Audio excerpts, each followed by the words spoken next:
हिंद नमस्कार साथियों SSC GD 2024 এর ফিজিক্যালে কিন্তু সমস্ত সেন্টার কিন্তু রেডি হয়ে গিয়েছে। ঠিক আছে, যারা এখনো পর্যন্ত হোয়াটসঅ্যাপ গ্রুপে জয়েন করোনি অবশ্যই জয়েন করে নাও। এখানে কিন্তু সমস্ত নোটিশ আমরা দিয়ে থাকি। তো দেখো আজকের ভিডিওতে আমরা আলোচনা করব এসএসসি জিডি 2024 এর ফিজিক্যাল ডেট কবে, তার সঙ্গে তোমাদের ফিজিক্যাল মেডিকেল ডকুমেন্ট ভেরিফিকেশন একসঙ্গে কি আলাদা আলাদা সমস্ত কিছু নিয়ে আমরা আলোচনা করব।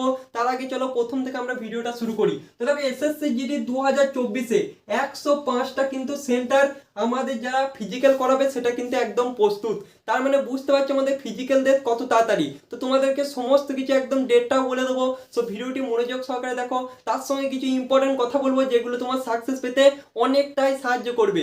ঠিক আছে, তো দেখো এসএসসি জিডি 2024 এর 105টা সেন্টার কিন্তু রেডি, কিন্তু 105টা সেন্টার নিয়ে আমরা আলোচনা করব না। আমরা ওয়েস্ট বেঙ্গলে কোথায় ফিজিক্যাল হবে সেটাকে নিয়ে আলোচনা করব। ঠিক আছে, তো ভালো করে মনোযোগ সহকারে দেখো। তো দেখো ওয়েস্ট বেঙ্গলে আমাদের ফিজিক্যাল হবে দুর্গাপুরে। ঠিক আছে, ওয়েস্ট বেঙ্গলে আমাদের ফিজিক্যাল হবে দুর্গাপুরে। এখনো পর্যন্ত পাওয়া খবর পর্যন্ত কোনো রকম যদি নিউজ আরও পাই তাহলে আমি সেটাকে দিয়ে দেবো। ঠিক আছে, ওয়েস্ট বেঙ্গলে আমরা দুটো জায়গায় দুর্গাপুর দেখতে পাচ্ছ সিআরপিএফরা করাবে। ঠিক আছে, কোনো রকম আইটিবিপি করাবে না, সিআরপিএফ কিন্তু তোমাদের ফিজিক্যালটা করাবে। তোমাদের রোডে হবে না, গ্রাউন্ডে হবে। একটু হোয়াটসঅ্যাপ গ্রুপে জয়েন করো, আমি কিন্তু সেখানে তোমাদের রিয়েল নোটিশটা বা রিয়েল নিউজটা কিন্তু সেখানে জানিয়ে দেবো। ঠিক আছে, এখনো পর্যন্ত একদম কনফার্ম হয়ে নেই যে রোডে হবে না গ্রাউন্ডে হবে। এখন থেকে ভুলভাল খবর ভাই দিতে চাই না। তো তোমাদেরকে একদম রিয়েল খবরটা দিয়ে দেবো, হোয়াটসঅ্যাপ গ্রুপে ভাই জয়েন করে দিও। তাহলে তোমরা বুঝতে পারলে ওয়েস্ট বেঙ্গল আমাদের ফিজিক্যাল হবে দুর্গাপুরে, কারা করাবে? সিআরপিএফ। এবার তোমাদের সকলের কোশ্চেন যে আমাদের ফিজিক্যাল হবে তা কবে? তো দেখো তোমাদের যখন এইরকম নোটিশ আমাদের প্রতি বছর ভাইরাল হয়, ঠিক আছে, এটা কিন্তু একদম রিয়েল। ঠিক আছে, একদম রিয়েল। 105টা সেন্টার কিন্তু রেডি। সো তোমাদের কিন্তু খুবই তাড়াতাড়ি সেপ্টেম্বরের থার্ড উইক কিন্তু তোমাদের ফিজিক্যাল হবে। সেপ্টেম্বরে তোমাদের কি হবে? সেপ্টেম্বরের থার্ড উইক কিন্তু তোমাদের কি হবে? Physical SSC GD. তো দেখো মনোযোগ সহকারে এই কথাগুলো শোনো। এসএসসি জিডি 2024 এর ফিজিক্যালে তোমাদের হাতে মাত্র 30 দিন আছে। তো এই 30 দিন তোমরা জি জান দিয়ে ফিজিক্যাল করো দুবেলা করে। ঠিক আছে, ক্লিয়ার? তার পরবর্তী কোয়েশ্চেন, তোমাদের যদি ডোমেসিয়াল সার্টিফিকেট বা কোনো রকম ডকুমেন্টসে যদি ভুল থাকে সেগুলো ভাই যত তাড়াতাড়ি সম্ভব তোমরা ভাই ঠিকঠাক করে নাও। আর ডোমেসিয়াল সার্টিফিকেট ছাড়া কিন্তু তোমাদের ফিজিক্যালে এন্ট্রি না করতে দিতেও পারে। ঠিক আছে, আর তোমাদের একটাই কোয়েশ্চেন যে আমাদের কি সমস্ত কিছু ডিজিটাল হবে? সেই বছর কিন্তু ডিজিটাল হওয়ার চান্স নেই।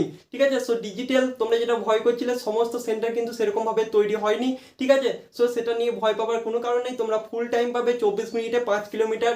সো টেনশন করার কোনো কারণ নেই। তার সঙ্গে আমরা কিছু কথা বলি। 27 আগস্ট তোমাদের ফর্মটার আসার চান্স কিন্তু খুব, এসএসসি জিডি 2025। কিন্তু এটার পর ভাই আর ফর্ম বেরোবে না। সো এটার যারা প্রস্তুতি করছো এখন থেকে জি জান দিয়ে লেগে যাও, তোমাদের হাতে আর মাত্র 4টে মাস আছে।